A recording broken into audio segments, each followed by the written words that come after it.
El caso de Charles Dexter Ward. Howard Phillips Lovecraft. Capítulo 1.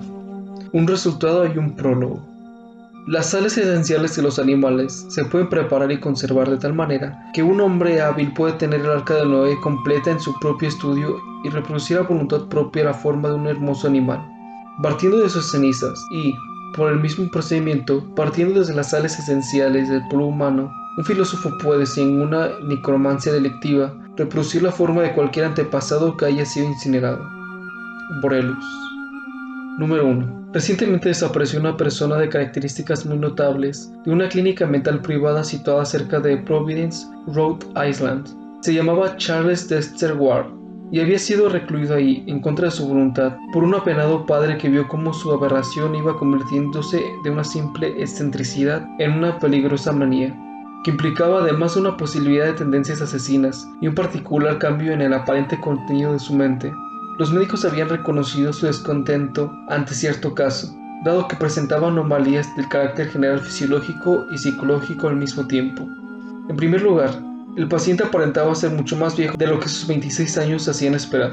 Es cierto que los trastornos mentales le envejecen a uno rápidamente, pero el rostro de aquel joven había adquirido una expresión que en circunstancias ordinarias no adquieren más de las personas de muy avanzada edad. En segundo lugar, sus procesos orgánicos evidenciaban un extraño desequilibrio, sin precedente en la experiencia médica. El sistema respiratorio y el del corazón no era más que un susurro apenas audible. La digestión era increíblemente prolongada y las reacciones nerviosas de los estímulos corrientes no guardaban ninguna relación con nada registrado hasta entonces, ni normal ni patológico. La piel tenía una morbosa resequedad, y la estructura celular de los tejidos parecía exageradamente áspera y desnuida. Incluso un gran lunar de color oliváceo que tenía en la cadera derecha había desaparecido, mientras que en su pecho había aparecido una extraña mancha negruzca. En general, todos los médicos coinciden en que los procesos del metabolismo habían sufrido en Ward una recesión de alcance incalculable. También psicológicamente, Charles Ward era único. Su locura no tenía la menor similitud con ninguna de las formas registradas en los tratados más recientes y exhaustivos, e iba acompañado de una energía mental que hubiera hecho de él un genio o un líder si no hubiera asumido una forma retorcida y grotesca. El Dr. Willett, que era el médico de la familia Ward, afirmaba que la capacidad mental del paciente, a juzgar por su respuesta a temas ajenos a la esfera de su demencia, había aumentado realmente desde su reclusión. Ward fue siempre un erudito en materia de antigüedades. Nunca demostró, ni en el más brillante de los trabajos anteriores, la prodigiosa inteligencia desplegada en el curso de las pruebas que le sometieron los alienistas. En realidad, la mente del joven parecía tan lúcida que resultó muy difícil conseguir una orden legal para su reclusión, y únicamente el testimonio de otros y la existencia de muchos vacíos anormales en su fluida corriente intelectiva permitieron su internamiento. Hasta el momento de su desaparición, fue un ávido lector y un gran conversador, en la medida en que se lo permitía la pérdida progresiva de la voz y perspicaces observadores. Sin prever la posibilidad de su fuga, predecían que no tardaría en salir de la clínica curado. Solamente el Dr. Willett, que había asistido a la madre de Charles Ward cuando éste vino al mundo, y la había visto crecer física y espiritualmente desde entonces, parecía asustado al pensar en su futura libertad. Había tenido una terrible experiencia y había hecho un terrible descubrimiento que no se atrevió a revelar ni a sus escépticos colegas. En realidad, Willett presentaba un misterio menos importante en su relación con el caso. Fue el último que vio al paciente antes de que se escapara y salió de aquella última conversación con una mezcla de horror y de alivio en la expresión que más de uno recordó 3 horas después. Cuando se conoció la noticia de la fuga de Ward, aquella fuga en sí fue uno de los misterios no resueltos de la clínica del Dr. Weeds. Una ventana abierta en la altura de 60 pies difícilmente la explicaría, pero la verdad es que después de aquella conversación con Willett, el joven había desaparecido. El mismo Willett no tenía ninguna explicación pública que ofrecer, aunque parecía estar mucho más tranquilo que antes de la fuga. Algunos, es cierto, tenían la impresión de que Willett hubiera querido hablar, pero que no lo hacía por temor a no ser creído. Él había encontrado a Ward en su habitación, pero poco después de su salida los enfermeros llamaron a la puerta inútilmente. Cuando abrieron la puerta del paciente ya no se encontraba ahí, y lo único que hallaron fue la ventana abierta y una helada brisa abrileña, soplando en una nube de polvo gris azulado que casi les asfixió. Sí, los perros habían aullado poco antes, pero fue mientras Willett se hallaba todavía presente, y más tarde no habían cogido nada ni mostrado la menor inquietud. El padre de Ward fue informado inmediatamente por teléfono. pero se mostró más entristecido que sorprendido. Cuando el Dr. White llamó personalmente, el Dr. Willett ya había estado hablando con él, y ambos negaron cualquier conocimiento o complicidad con la fuga. Las únicas pistas que habían podido recogerse procedían de algunos amigos muy íntimos de Willett y del padre de Ward, pero eran demasiado descabelladas y fantásticas para que la gente les diera crédito. El único hecho positivo es que hasta el momento presente no se ha encontrado ningún rastro del loco desaparecido. Charles Ward se dedicaba a las antigüedades desde su infancia. La ficción le venía, y sin duda, de la venerable ciudad que le rodeaba, y de las reliquias del pasado que le llenaban todos los rincones de la mansión de sus padres, situada en Prospect Street, en la cima de la colina. Con los años, su afición a las cosas antiguas creció, hasta el punto de que la historia, la genealogía y el estudio de la arquitectura colonial apartaron todas las demás cosas de su esfera de interés. Es conveniente tener en cuenta aquellas aficiones al considerar su locura, ya que a pesar de no formar su núcleo absoluto, desempeñaba un papel importante en su forma superficial.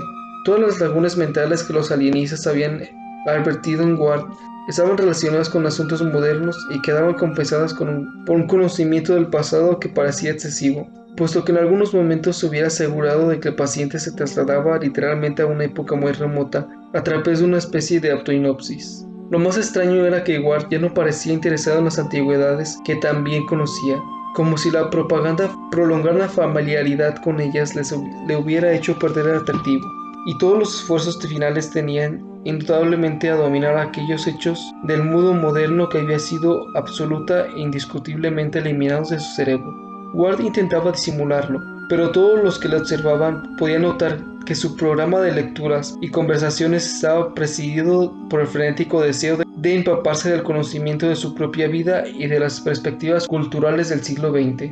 Perspectivas que tenían que ser las suyas porque había nacido en 1902 y se había educado en las escuelas de nuestra propia época. Los alienistas se preguntaban ahora cómo podrá el paciente desenvolverse en el complejo mundo actual, teniendo en cuenta su desarreglo psicológico. La opinión dominante es la de que permanecerá en una situación humilde y oscura hasta que haya digerido su provisión de información moderna. Los inicios de la demencia de Ward son tema de debate entre los alienistas.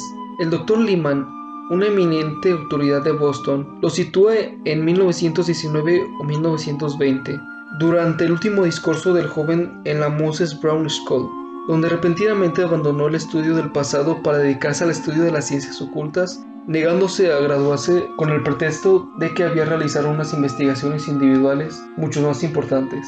En aquella época, los hábitos de Ward sufrían una alteración y gastaba casi todo su tiempo en revisar los archivos de la ciudad y visitar los antiguos cementerios en busca de la tumba 1741, la tumba de un antepasado llamado Joseph Curtin, algunos de cuyos papeles decía haber hallado en el desván de una casa muy antigua de Only Court, donde Corwin había residido.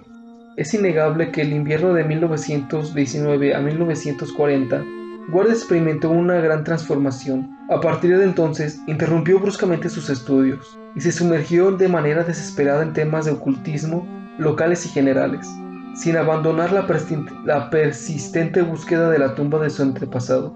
Sin embargo, el Dr. Willett disiente sustancialmente de este dictamen, fundando su opinión en su íntimo y continuo conocimiento del paciente, y en ciertas investigaciones y descubrimientos que llevó a cabo hacia el final. Aquellas investigaciones y descubrimientos han dejado huellas en él hasta el punto de que su voz tiembla cuando los menciona y su mano tiembla cuando tiene que escribir sobre ellos. Willett admite que el cambio de 1919 a 1920 marcaría en general el principio de una decadencia progresiva que desembocaría en la triste locura de 1928, pero basándose en sus observaciones personales, opina que debe hacerse una distinción más sutil, aceptando que el muchacho estuvo siempre temperamentalmente desequilibrado y que era normalmente susceptible y entusiasta en sus reacciones frente a los fenómenos que le rodeaban. Se niega a aceptar que aquella primera alteración señalara el auténtico paso de la cordura a la demencia. Por el contrario, da crédito a la afirmación del propio Ward de que había descubierto o redescubierto algo cuyas consecuencias sobre el pensamiento humano tenían que ser maravillosas y profundas. Willett cree firmemente que la verdadera locura llegó con un cambio posterior, después de ser desenterrados el retrato de Corwin y los documentos antiguos, después de que realizara un viaje a extraños lugares en el extranjero, y de que recitara unas terribles invocaciones en circunstancias extrañas y secretas. Después de recibir ciertas respuestas a aquellas invocaciones, Después de la oleada de vampirismo y de las terribles murmuraciones de Patuxet, y después de que la memoria del paciente empezara a excluir imágenes contemporáneas, al mismo tiempo de que su voz se apagaba y su aspecto físico sufría unos sutiles cambios observados posteriormente. Únicamente en aquella época, afirma Willett, en tono convencido, el estado mental de Ward se hizo inquietante, y el doctor está seguro de que hay suficientes pruebas que apoyen la pretensión del joven en lo que respecta a su crucial descubrimiento. En primer lugar, dos obreros bastante inteligentes vieron los antiguos documentos de Corben encontrados por Ward. En segundo lugar, el joven había mostrado aquellos documentos y una página del diario de Corben, y todos ellos parecían auténticos. El agujero donde Ward decía haberlos encontrado es una realidad visible, y Willett había tenido ocasión de echarles una ojeada final en lugares que casi no se puede creer que existían, y que tal vez nunca podrían ser demostrados. Además, estaban los misterios y las coincidencias de los eruditos Horn y Hutchinson, y el problema de caligrafía de Corwin, y lo que los detectives descubrieron sobre el Dr. Allen. Todo ello y el terrible mensaje en minúsculas medievales de Willett se encontró en el bolsillo cuando recobró el conocimiento después de su asombrosa experiencia. Y, lo más concluyente de todo, existían los dos espantosos resultados que el doctor obtuvo de cierto par de fórmulas durante sus últimas investigaciones. Resultados que demuestran virtualmente la autenticidad de los documentos y de sus monstruosas implicaciones en el mismo instante en que aquellos documentos fueron arrancados para siempre del conocimiento humano. Narración: Fernando Rafael Rocha Montelongo. Proyecto de servicio social en colaboración con la biblioteca Wilberto Jiménez Moreno.